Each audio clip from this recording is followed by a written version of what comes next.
যেভাবে হবে আগামী শিক্ষাবর্ষে মাধ্যমিক স্কুলের ভর্তি কার্যক্রম। শেখ হাসিনা সরকার পতনের পর অন্তর্বর্তীকালীন সরকার পূর্বের সমালোচিত শিক্ষা পদ্ধতি বাতিল করে শিক্ষায় নতুন নতুন অনেক সংস্কারের উদ্যোগ নেয়।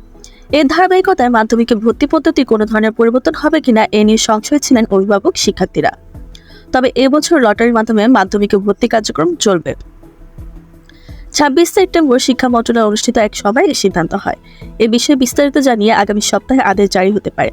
শিক্ষা মন্ত্রণালয়ের মাধ্যমিক ও উচ্চশিক্ষা বিভাগের অতিরিক্ত সচিব খ ম কবিরুল ইসলামের সভাপতিত্বে এই সভা অনুষ্ঠিত হয়। সভায় সিদ্ধান্ত হয় দেশের সব সরকারি মাধ্যমিক বিদ্যালয় এবং মহানগর ও জেলা সদর উপজেলায় অবস্থিত বেসরকারি মাধ্যমিক বিদ্যালয়ে আগামী শিক্ষাবর্ষের জন্য প্রথম শ্রেণী থেকে নবম শ্রেণীতে পূর্বের মতো লটারির মাধ্যমে শিক্ষার্থী ভর্তি করা হবে।